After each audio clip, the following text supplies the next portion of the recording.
Magandang araw po, si Mike Anyayahan po ito. Ang title po ng episode natin ngayon ay Dichotomy of Control sa Stoicism. Ang dichotomy of control sa Stoicism ay sinasabi ng iba na pinakatampok o core principle ng Stoic philosophy. Although hindi lang yun hindi lang yun talagang pinaka prinsipyo ng Stoicism. In fact, pwede kong sabihin na hindi ang dichotomy of control ang pinaka sentro ng sentro ng Stoicism. Pero siya ang pinaka pamoso o pinakakilalang prinsipyo pag sinabing Stoicism. Kasi meron pa tayo dito ng tinatawag na na 4 pillars or 4 virtues. Meron sa Stoicism, may tinatawag tayo na living in accordance with nature. Meron din tayong tinatawag dito na tawag ito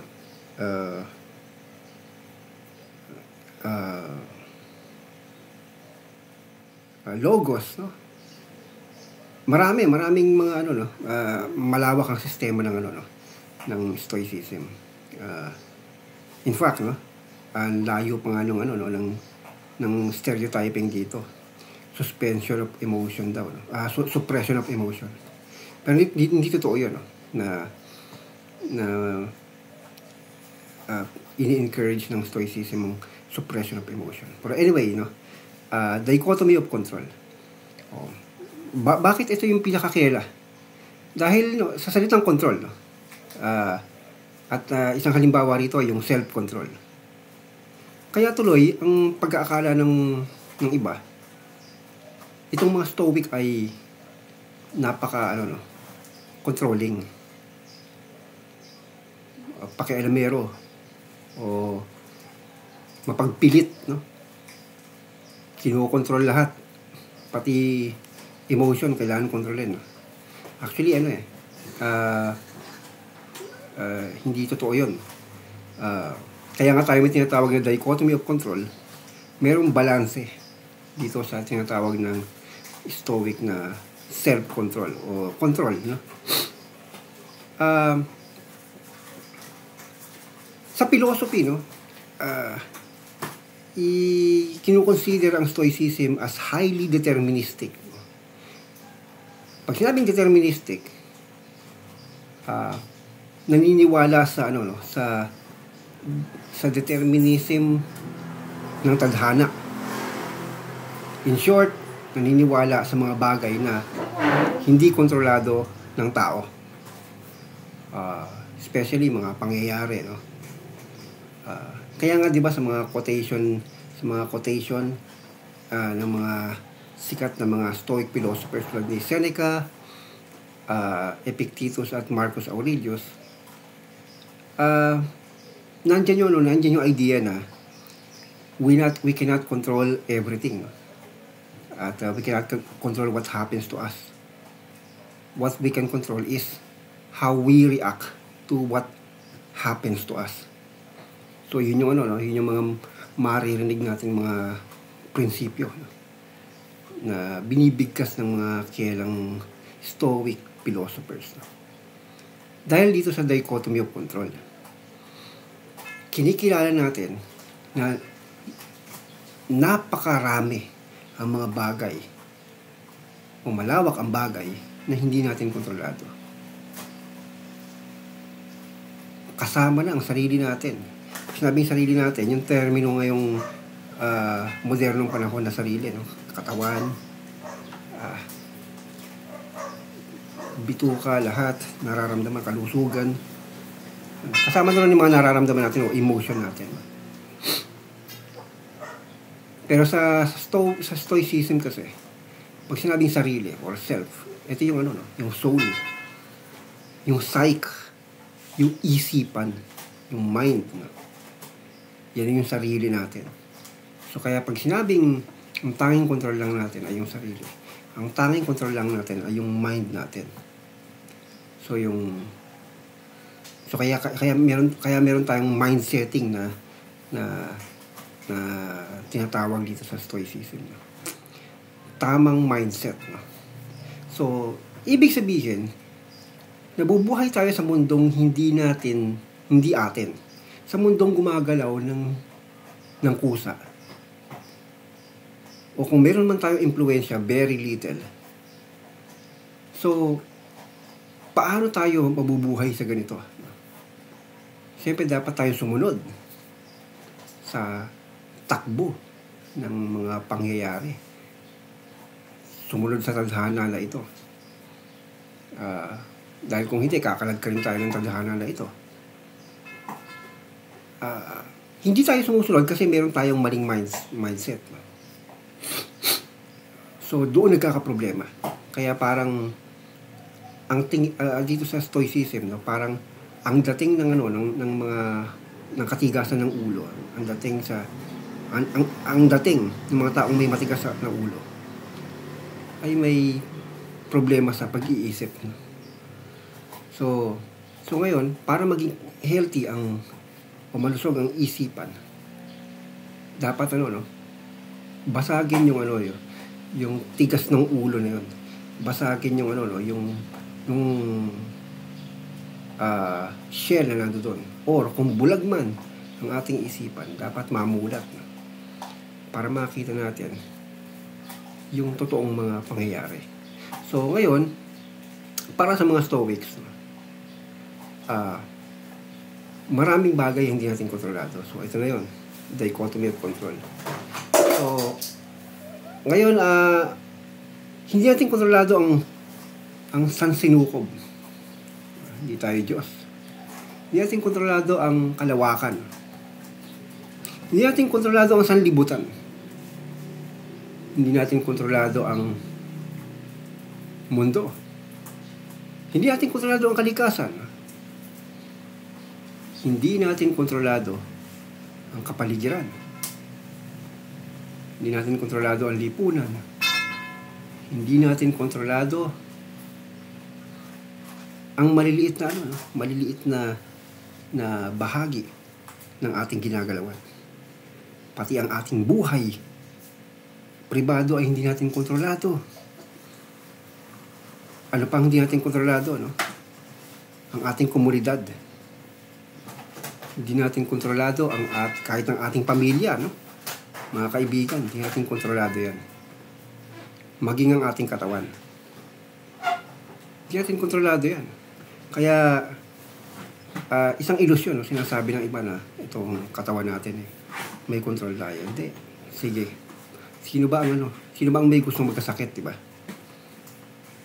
So, lahat siguro ayaw ng sakit, pero bakit tayo nagkakasakit?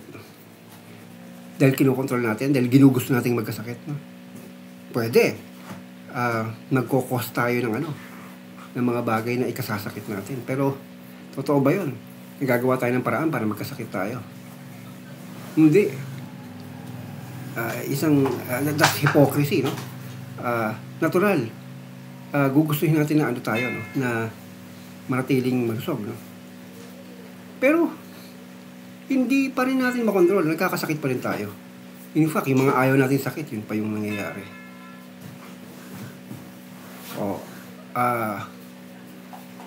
Ano pa?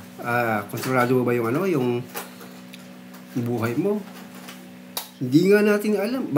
Di sana hindi na tayo namamatay. Wala nang namamatay. Diba? Pero dumarating ang buhay, hindi natin kontrolado. Dumarating ang kamatayan, hindi natin kontrolado. Kahit ang pagkapanganak sa atin. Diba? Pinili ba natin ang buhay nito? Hindi. Yung katawan natin, yung itsura natin. Pinanganak tayong ganito. Wala tayong control dun. Ngayon, kung magpapa-surgery ka, diba? Siguro, ang control mo lang dun, yung sa itsura, pero yung shape nakadepende pa rin sa kung anong totoong meron ka. Nagkataon na hindi mo naman kinontrol. O halimbawa, ikaw, ang mukha mo ay hindi ka naman Caucasian, Ang mukha mo ay ang mukha mo ay black, no? Parang kay Michael Jackson, no? Pinilit niya magmukhang Caucasian, pero hindi pa rin, di ba? Dahil pwede naman siya magmukhang no? Magmukhang completely Caucasian, pero bakit hindi? Sobrang yaman niya, no? Pero hindi pa rin niya nagawa. May limit pa rin, no? Dahil hindi niya kontrolado. Kahit yung katawan niya, no?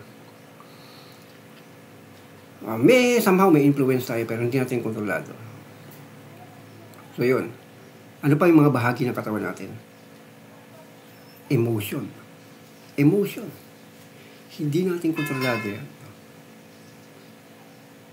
Kaya akala nung iba, okay, pag sinabing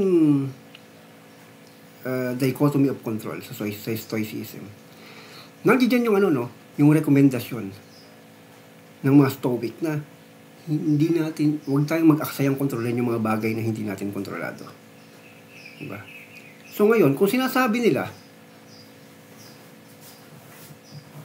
na dapat kontrolin yung emotion, hindi yun ang stoicism. Dahil kinikilala nga na ang emotion ay hindi natin kontrolado. So bakit mo kukontrolin? Pero may magagawa ka para mabago yung takbo ng nararamdaman mo o emosyon mo. Halimbawa, no? Natatakot ka, no? Hindi mo pwedeng dayain na hindi ka natatakot. Natatakot ka talaga. So, tapos tatakot ka maligo, no? Andiyan, lamig-lamig. Kahit na andiyan ka na, maliligo ka na, binubuhos mo na, nanginginig ka pa. Nanginginig ka na, hindi mo pa binubuhos yung malamig na tubig, di ba? Dahil pinepeke mo lang yung sarili mo na hindi ka natatakot. Pero pag naligo ka, pag binuhos mo yung malamig na tubig, sisigaw ka, aso. Kasi yun yung takot mo eh. Hindi na wala yung takot mo. So, ibig sabihin, dinadaya mo na sarili mo na hindi ka natatakot. Pero sa stoicism, hindi mo dadayain yung sarili mo, hindi mo isusuppress yung emotion mo. Hindi mo pipigilan yung excitement mo, hindi mo pipigilan yung galit mo, hindi mo pipigilan yung ano man nararamdaman mo. Pero ang magagawa mo rito ay ayusin mo yung takbo ng isipan mo para mapunta yung isipan mo sa tamang lugar. At yung lugar na yon, yun yung magpo-produce ng emotion, di ba? So ibig sabihin, kung merong abnormalidad sa ating nararamdaman, hindi yung nararamdaman ang dapat sawatahin, kundi yung source o yung ugat. So kung may abnormality sa pagiging sa galit, no? Kung sobra yung anger, hindi na normal, no? Hindi mo pwedeng pigilan yung anger, no? Ang dapat yung ugat, no? So ano ba pinag-uugatan, no? Okay, halimbawa, no? Nagagalit ka sa no?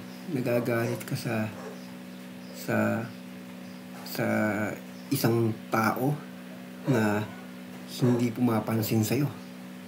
Hindi, inistab ka lang, galit na galit ka. So ngayon, yun yung ugat ng galit mo, di ba?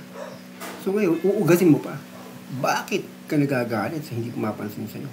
Kasi ganito, kasi ganyan. So, ngayon, pag pinansin ka, anong napala mo? Pag hindi ka pinansin, anong napala mo? May nawala ba sa'yo nang hindi ka pinansin kumpara sa pinansin ka? At ano bang perwisyo nun sa'yo? Diba? O baka mas lalo ka na perwisyo dahil sa pinansin mo yung hindi pagpansin sa'yo. So gano'n, no? I-analyze mo, uugatin mo. So tulad ng takot, no? Takot na takot ka sa ahas, no? Nanginginig ka sa takot, no? Bakit ka natatakot sa ahas? Kasi sinasabi ng unuklaw yan. Pero yung ugat nun ay yung paniniwala mo o maling paniniwala mo sa ahas na basta makakita ng ahas ay susugurin ka, tutuklawin ka. Pero hindi nyo alam na yung mga ahas pala ay mga ingat din. Pag nakakita ng mga nakasense ng mga ibang mga nilalang na hindi niya kaya o mas malaki sa kanya, lalayo yan. Hindi yan manunugod. In fact, nanunuklaw lang yan pag feeling niya, corner siya. Doon siya, tulad ng cobra, no? Kasi akala niya, papatayin siya. Pero, kita mo, pag hindi ka gumalaw, may dumaang ahas sa'yo. Diba pag sinabi, huwag kang gagalaw pag may dumaang ahas, hindi ka gagalawin yan eh. Kasi, hindi sila matetreten. So ngayon, dahil bawa, alam na natin na ganun pala, no? So, nababawasan yung takot natin, ganun pala, hindi pala ganun kasama yung ahas. No?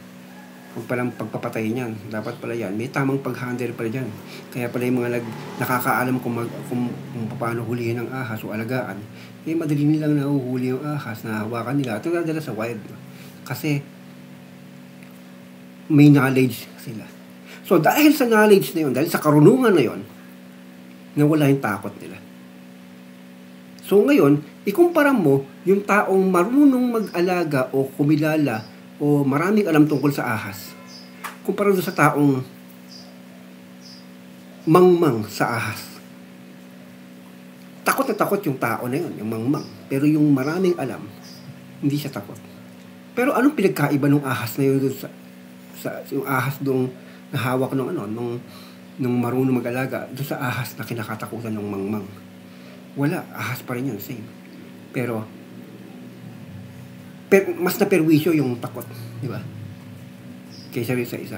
Bakit? Dahil itong isa na may alam, dahil sa kaalaman niya, gamit ang kanyang reason,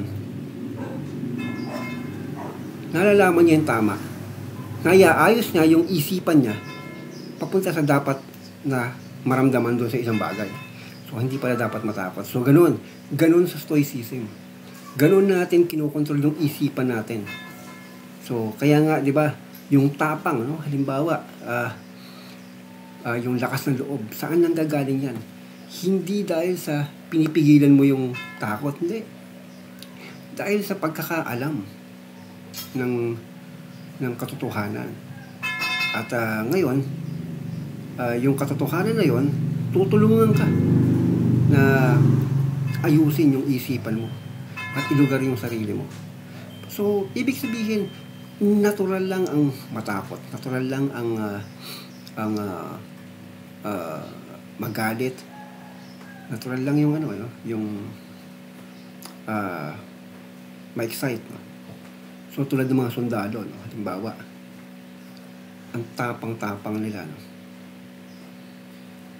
Pwedeng mo sabihin, yung tapang nila nanggaling sa isang emotion. Galit, no? Galit, kaya matapang sila, galit. No? Galit saan? Siyempre, patriotic, no? Patriotic. Gustong protektahan ng bayan, bayang ginagalawan niya. Nagagalit siya rin sa umaapi. Sa ibang bayan na umaapi. O sasakop sa kanya. O gano'n. Parang evil na visitors. No? So, magkakaroon ng gera, no? Lalaban. No? So, ibig sabihin, yung galit na yun, no?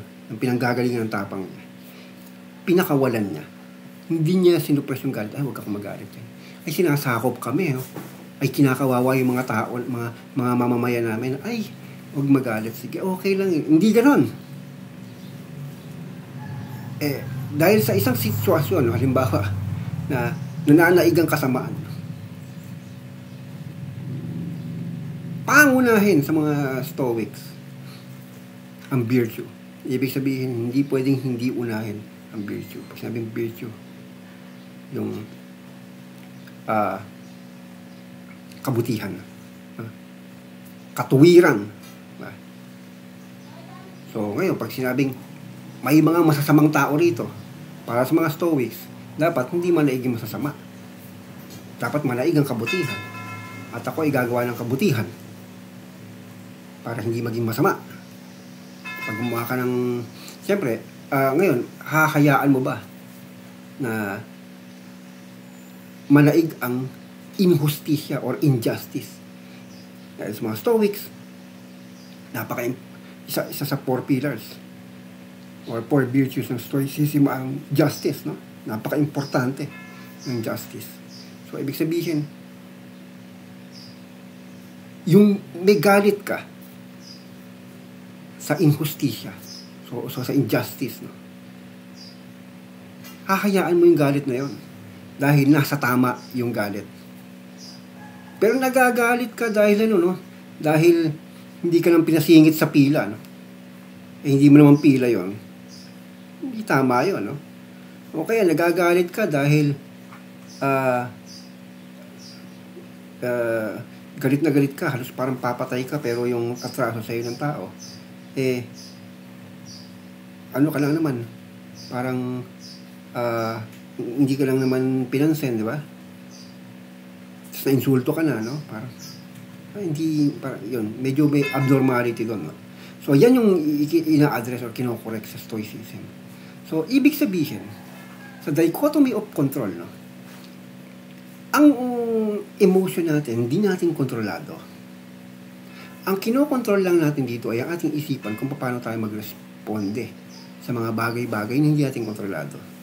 So ngayon, nagkataon kasi na ang nararamdaman natin ay konektado sa naiisip natin.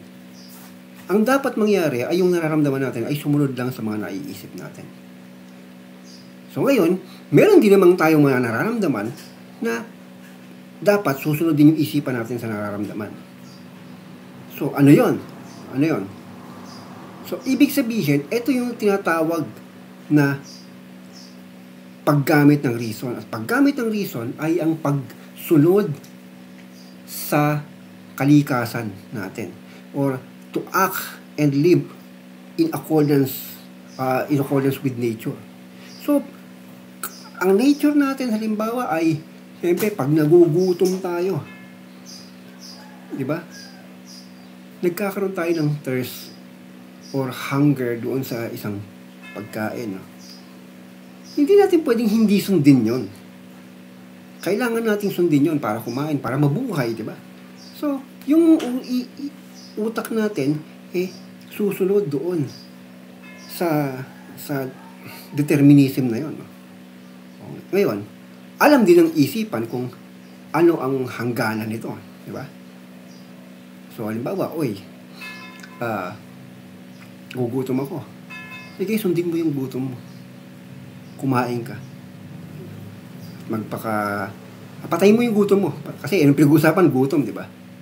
Pwede magpakabusog, pero kahit hindi ka busog, ang pinag-uusapan dito, patayin mo yung gutom mo. Di ba? O sige, kumain ka, di ba? Pero kung paklamon talaga, tapos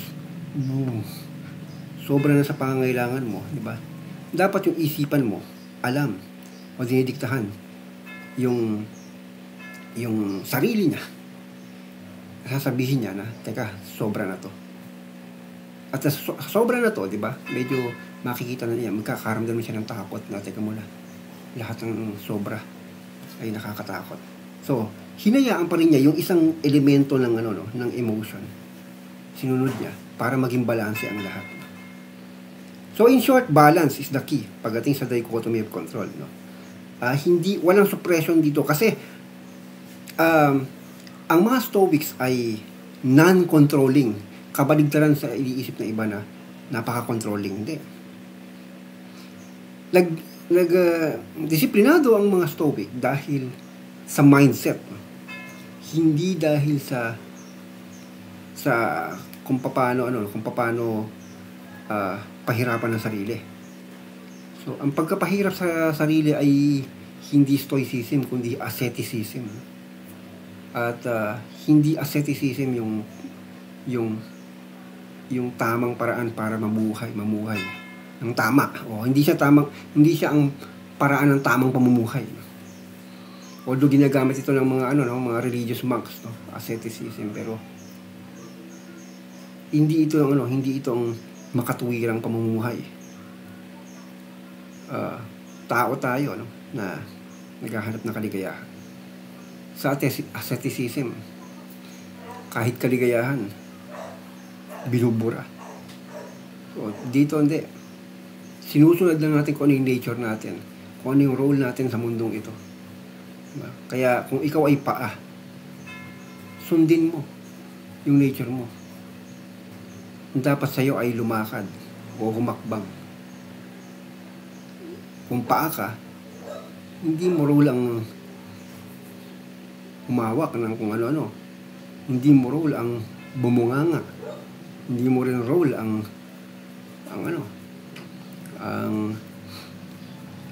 huminga. Diba? Ang role mo ay umapak. No? So, huwag ka magreklamo kung nakaapak ka ng lupa o naapakan ka ng ibang paa o dahil umaapak ka sa lupa, nagreklamo ka, natudumihan ka. No? Yun ang role mo. Magreklamo ka kung may mga hindi ka role na biglang yun ang ipinipilit sa'yo. So halimbawa, kung kamay ka, no? Huwag kang magreklamo kung ano-ano mga pinagpapahawak sa'yo. Pero magreklamo ka kung ginagawa ang panlakad na yung kamay mo. Hindi yun ang role mo, no? Kung kamay ka. Ganun, no?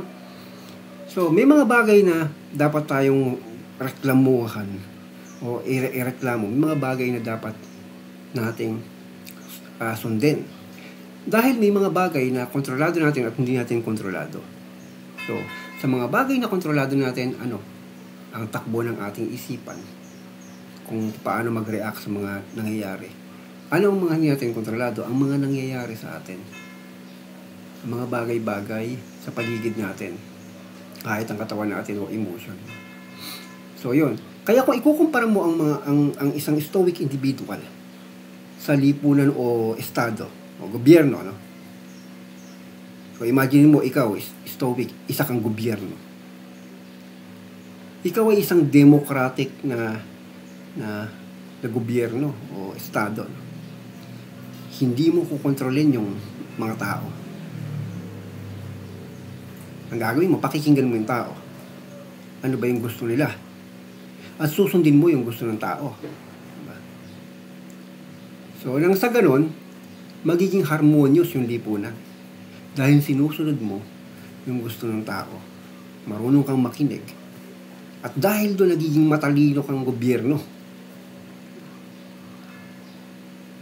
hindi ka gumagamit ng puwersa para kontrolin yung mga tao. Dahil kinikilala mo na hindi dapat kinokontrol yung mga tao. Kinikilala mo na hindi ka Diyos para maghari-harian. No? Ikaw ay tagasunod lang ng mga tao. Tagasunod sa tao. So, ganun ang mga Stoics. So, parang democratic na gobyerno. In fact, no? Dahil yung birthplace ng Stoicism ay the same birthplace ng democracy sa Athens. In fact, no? Kung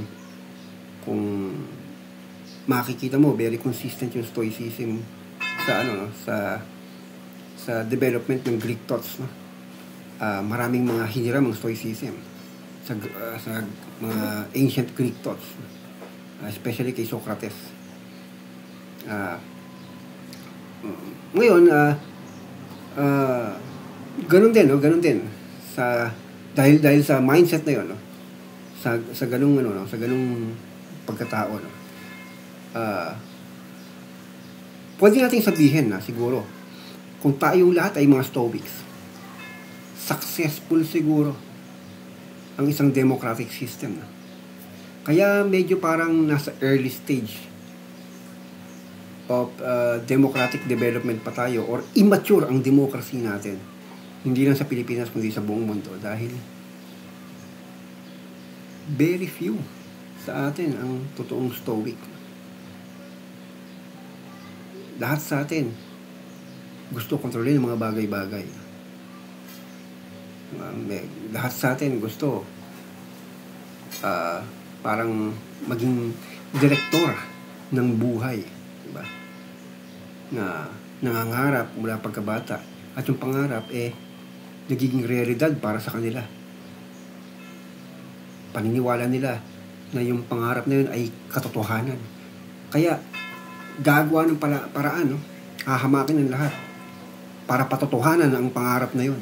Para mangyari ang pangarap na yun kahit hindi naman totoong umiiral o nag-i-exist. So, sa Stoicism, hindi masama ang mangarap. Pero kahit pangarap ay hindi natin kontrolado. Pwede kang mangarap at humakbang patungo sa pangarap na yon. Pero mag-focus ka sa hakbang. Hindi doon sa pangarap. So, pwede kang pwede kang magplano sa buhay mo. So, yung pagkatapos mo makagawa ng plano sa buhay mo, isakatuparan mo na. At mag-focus ka sa pagsasakatuparan at hindi sa plano. Kasi, kung hindi mangyayari ang pinaplano mo, huwag mong ipilit. Change your goal. Kasi, it's not the it's not the end that matters. It's the means. Love the process. Love the process. So, ngayon, dahil gaya ng sinabi ko, sa dichotomy of control dito sa Stoicism, halos lahat pala ng mga bagay hindi mo kontrolado. Pero, tanging isipan mo ang kontrolado mo. Makokontrol mo yan kapag healthy yung mind mo. No? Healthy yung mind mo kapag binasag mo na yung mga bumabalot dyan. Kapag free thinking na yan at hindi yan alipin ng dikta ng paligid. Kasi hindi mo kontrolado yung isipan mo kapag kapag may abnormalidad o may mental trouble ka. Meaning to say, merong mental health problem ka. At kinukonsider na mental health problems ng mga Stoic ang anumang kondisyon na nagdudulot ng ng kawalang kakayahan na kontrolin ng isipan. So ano yung mga yun? Di ba? Marami. Di ba? Andiyan yung narcissism, cognitive dissonance, anxiety, madami pa, no? Marami pang mga mental health issues na dapat na labanan dito. At in fact, no, tayo ay nasa lipunan ng mga narcissists. So may pandemya ng narcissism, no? So kaya lumalabas na naging Machiavellian ang ating mundo.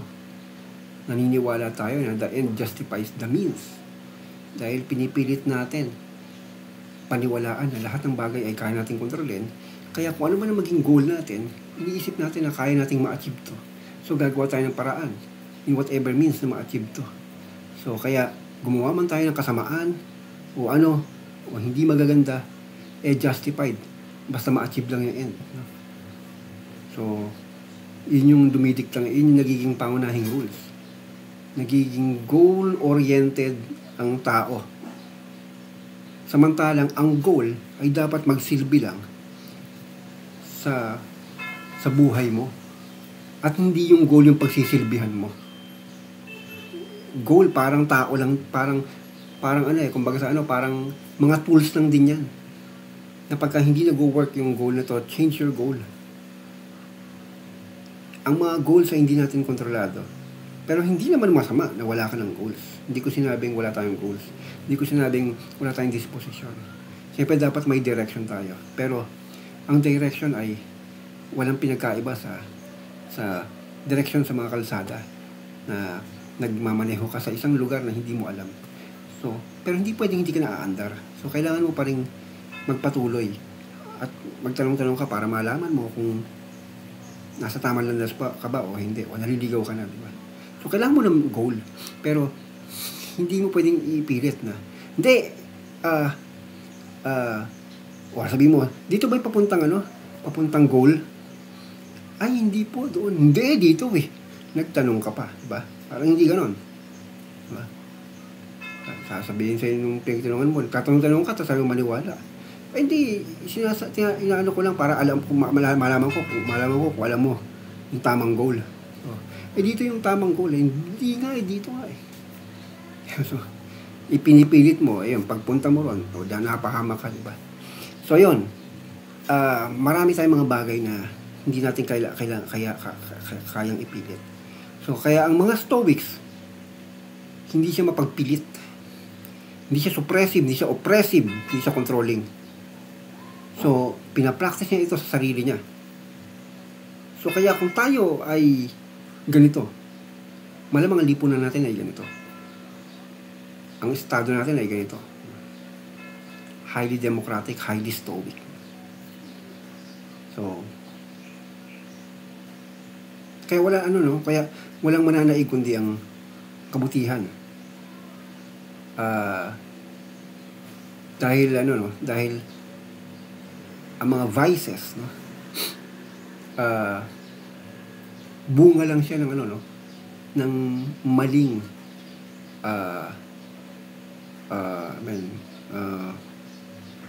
paniniwala sa kung ano ang tama at mali, diba? So kaya kung ikaw ay drug addict, no? Kung ikaw ay drug addict, alam mo na kaya ka nagkaganyan, may mali kang paniniwala at di mo alam na pariwara ka na, diba? So, pero kung inayos mo yung isipan mo at nando ka sa tamang paniniwala, igigiya ka niyan sa virtuous life. At yung isipan mo na yun, no? Kahit sabihin mong kumikilala sa mga bagay na hindi mo kontrolado, lumalabas na parang kontrolado mo yung buhay mo. Dahil yung buhay mo ay may nakalaang direksyon mula sa kalikasan. Susundin mo lang yung kalikasan.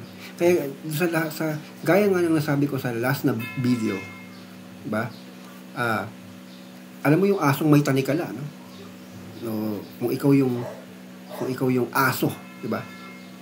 Yung amo mo na namamasyal, na mahal ka, pinapasyal ka, hindi ka niyan sasakalin, hindi ka niyan kakalad ka rin, ipapasyal ka niyan, basta sumunod ka lang sa kanya, uuwi kayong happy, diba? Pero kung ikaw tumututol, hindi ka sumusunod doon sa amo mo, makasakal ka talaga.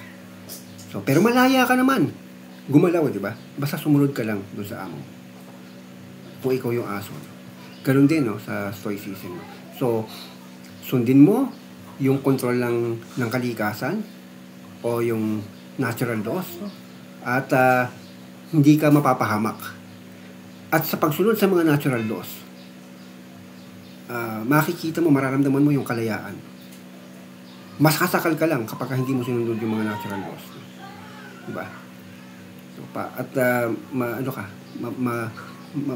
mamumuhay ka sa ilusyon, diba? Parang yung 2 plus 2 equals 4, no? Wala ka na magagawa ron. 4 talaga yon.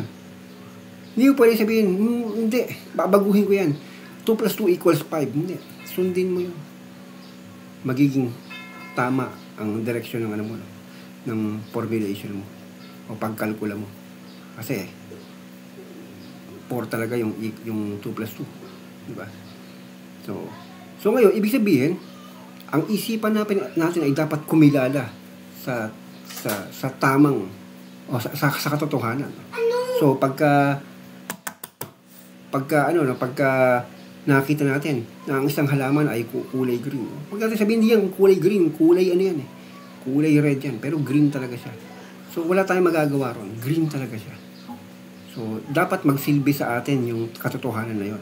Dahil kung hindi, tayo rin yung maliligaw, di ba? At sinabi natin, nasaan ka na ba? Andi dito ako sa isang puno na kulay red.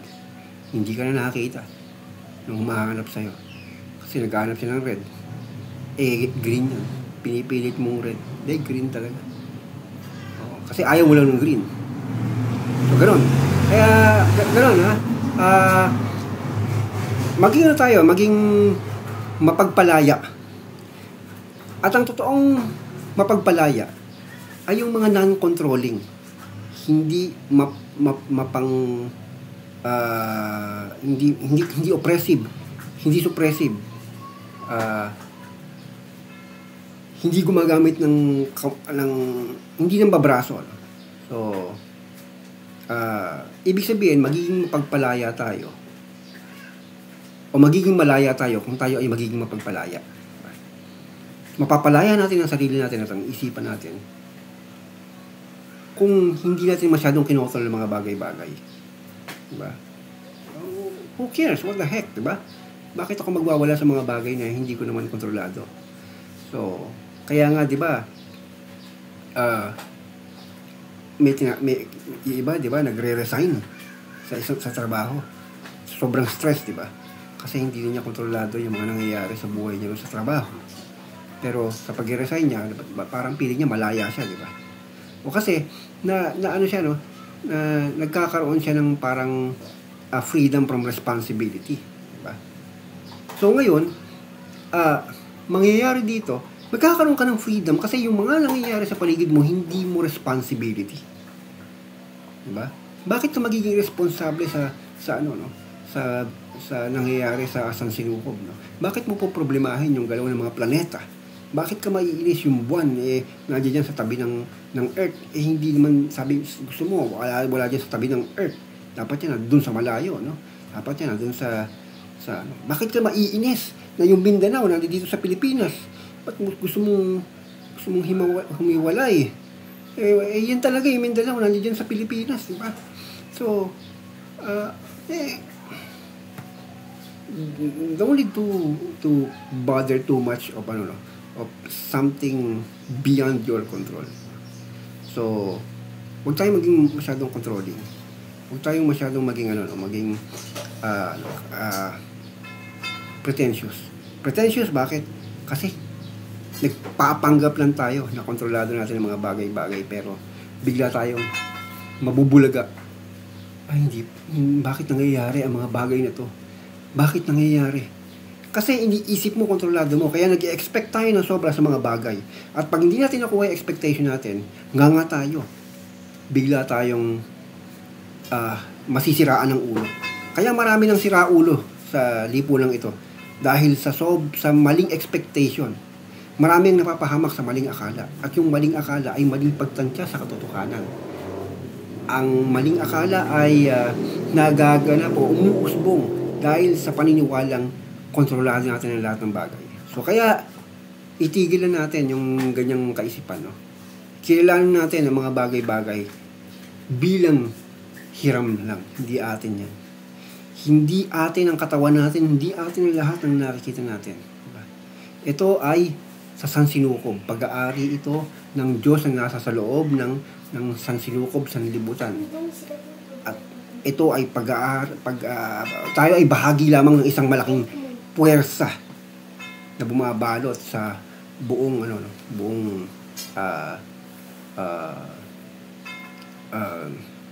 universe, no? So yun, kilalanin natin yun. In short, live in harmony with nature sa ating kalikasan, sa likas nating pagkatao. Become one with it. Magkaroon tayo ng respeto sa ating pag-iral o kalikasan. Dahil doon tayo matututong respeto kung kinikilala natin ang mga bagay na hindi natin kontrolado. Kaya maraming taong walang respeto dahil pretentious. Inaakala na napakagaling niya, na kaya niya ang lahat, kontrolado niya. Hindi, pali tayo ron. Mamuhay tayo ng gamit ang isipan. Hindi ang hindi ang bugso ng damdamin. Huwag tayo mabulag. So, yun po ang dichotomy of control ng Stoicism. Kaya, para maging stoic, tayo ay maging mapagpalaya upang tayo ay totoong lumaya. At ang mga bagay-bagay sa buhay natin ay mga bagay na dapat ipagpasalamat. Kung ganyan tayo mag-isip, mamumuhay tayo ng magaan. Walang kahirap-hirap at may iwasan natin ang mga bagay na hindi natin na kailangan gawin para pahirapan ang sarili. So hanggang dito na lang po. Ito po si Mike Kanyayahan. Hanggang sa susunod na episode po ulit. Maraming salamat. May the force be with you.